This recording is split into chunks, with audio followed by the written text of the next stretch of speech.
Christians believe that Jesus was crucified at a place called Golgotha, outside the walls of Jerusalem on Good Friday.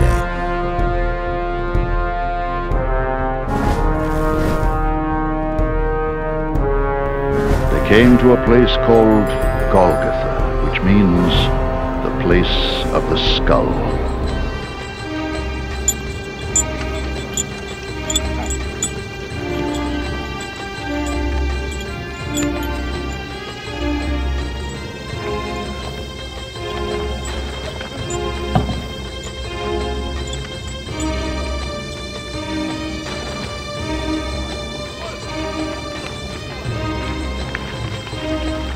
There they offered Jesus wine to drink, mixed with gall. But after tasting it, he refused to drink it.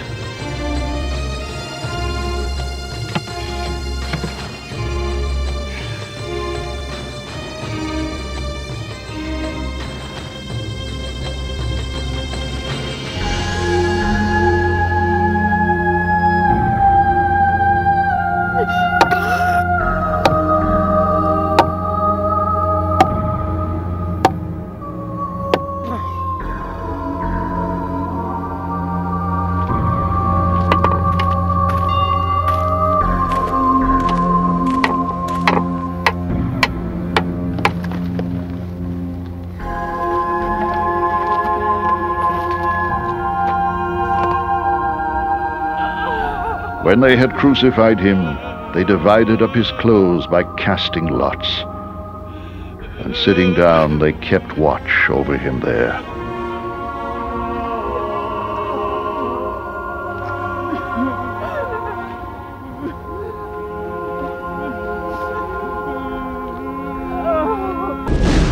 From the 6th hour until the 9th hour, darkness came over all the land.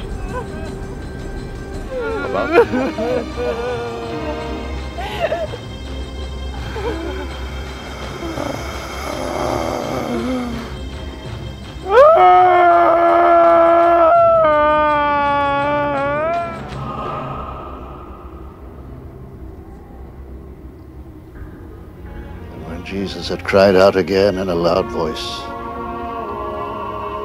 he gave up his spirit.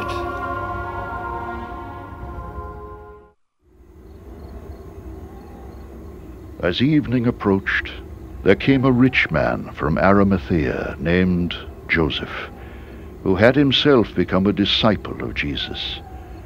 Going to Pilate, he asked for Jesus' body, and Pilate ordered that it be given to him. Joseph took the body, wrapped it in a clean linen cloth, and placed it in his own new tomb that he had cut out of the rock. He rolled a big stone in front of the entrance to the tomb and went away.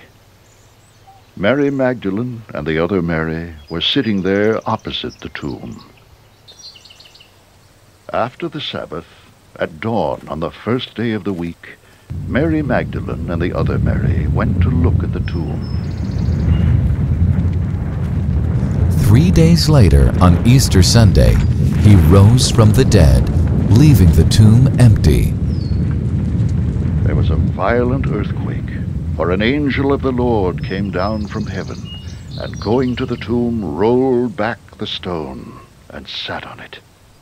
The tomb is significant to Christians of all denominations because it is the site of Jesus' burial and of his resurrection. But whilst the Bible tells us about the events of Holy Week, after 2,000 years, we are less certain about where these events took place. In this program, the team of Real Discoveries asks you to join them in their quest.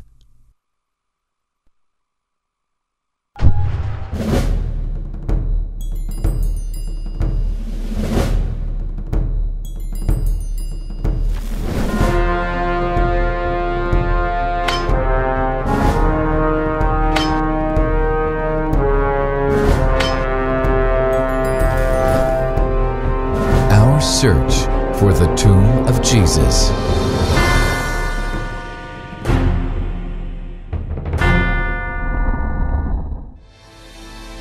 When Simon arrived in Jerusalem at the very beginning of his search, he got into a conversation with a man in a cafe and told him about his journey. The man quickly volunteered to take him to the tomb of Jesus. But as he followed him down dark alleys, he asked himself if his guide was really a guide at all, and if he planned to rob him instead. Certainly, the man tried to lure him into souvenir shops.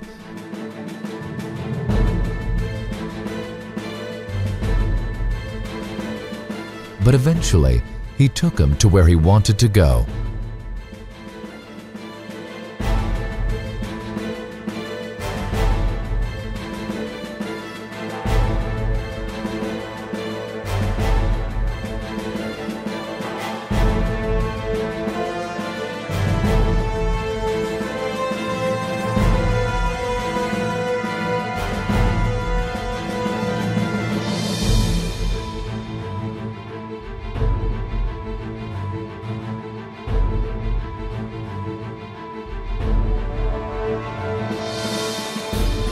But was it where he wanted to go? He soon realized that Jerusalem has two sites, each of which is considered by Bible scholars and archaeologists to be the true tomb of Jesus. But they can't both be the site. And why have the arguments about Jesus' tomb become so enmeshed with issues of doctrine and denominations? To begin at the beginning, there are two sites laying claim to the actual tomb of Jesus: the Church of the Holy Sepulchre, which we shall look at first,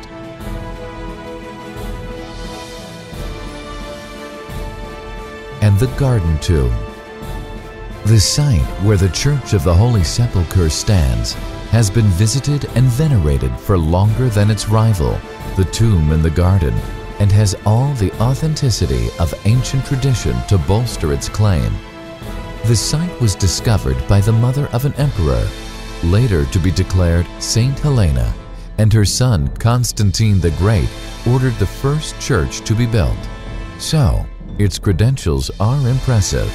In 313 AD, Constantine had declared Christianity the official state religion of the Roman Empire, and transformed what was still a minority sect into a religion that would dominate both the Western and Eastern empires. But over time, Christianity fractured into many denominations, each battling with the other for control of the shrine we call the Holy Sepulchre. Saint Helena, Constantine the Great's mother, newly converted to Christianity, set out from Rome from Palestine to find the site of both Jesus' crucifixion and his burial. The Romano-Greek historian Socrates Scholasticus, who wrote his ecclesiastical history less than a century later, tells us that Helena found not only the burial site, but also wood, nails, and fragments of the true cross. The site was covered by the building work ordered by the Emperor Hadrian after the Jewish revolt in AD 70, when the Temple of Solomon was destroyed. Two Muslim families were given the right to guard the church, one to hold the key and the other to guard the door. This tradition continues today in a line unbroken since Saladin ordered it so in 1192. As the Christian church fragmented, the Muslim Ottoman emperor gave each sect a zone of control, part of the church for which they were responsible, where they could celebrate their own liturgy. Roman Catholics, Greek Orthodox, Armenian Apostolic, Ethiopian Orthodox, and Coptic Christians were included. Now Jerusalem is a city in the state of Israel. This arrangement continues even today. The Church of the Holy Sepulchre is heavy with tradition. It is the spiritual home of all the major Christian denominations, excepting Protestants. But is it the site of the tomb of Jesus, or simply tradition? Has the site simply had too much invested in it? Before we move on, let us take a closer look. Most of the present church was built in the 19th century. And although the first dome was built in the 4th century, the dome of the rotunda you see here dates only from 1870. Just inside the entrance, we can see the anointing stone where the women would have prepared Jesus' body for burial.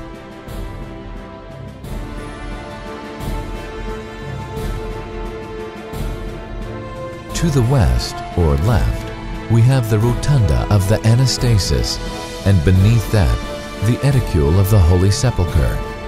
Edicule in Latin means a small building, which describes it very well, as you can see.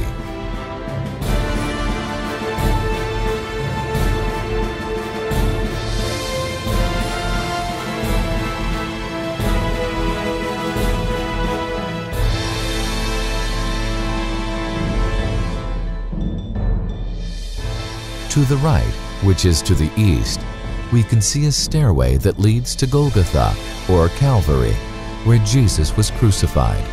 One problem, as you can see here, is that the whole area has changed so much, it's pretty well impossible to tell what this site was like 2,000 years ago. There's just so much tradition and uncertainty about this one. The group decided it was time to investigate the other site, the Garden Tomb. You can see here how very different this site is. There is no church, just a quiet and peaceful garden. The first thing we noticed was the absence of noise. Outside, the city continues its frenetic, bustling pace, but in here, just the most tranquil place you could ever imagine yourself to be. The quiet and sense of presence makes you want to believe this is the true site of Jesus' tomb. The guide is quietly authoritative, and we are all enthralled. When he leaves us alone, we contemplate and explore the place for ourselves. The first thing to notice is an absence of traditional church ceremony. It is as though we are stripping away the detritus of generations and getting back to the very early church, the days and months after Jesus' resurrection. But before we get carried away with the beauty of this place, let us examine its credentials. What evidence do we have that this is the tomb of Jesus? First of all, although there is evidence that early Christians believed this was the true site, it lay pretty well undiscovered until the middle of the 19th century. Until 1867, the site was a wasteland, and nothing was discovered until the Greek family owning the land decided to dig for water. They found a cave which they decided to excavate further to install a water cistern. First, they consulted an architect named Conrad Schick, who was also an amateur archaeologist, and when he inspected the site, he found evidence of a Jewish tomb dating from the 1st century. He counseled the family to leave the site alone, but by this time, considerable interest was building up in the city and beyond. One of the people who heard about the tomb was General Charles Gordon. Gordon was the archetypical Victorian military hero. He had fought in China, where he had made his name, and was often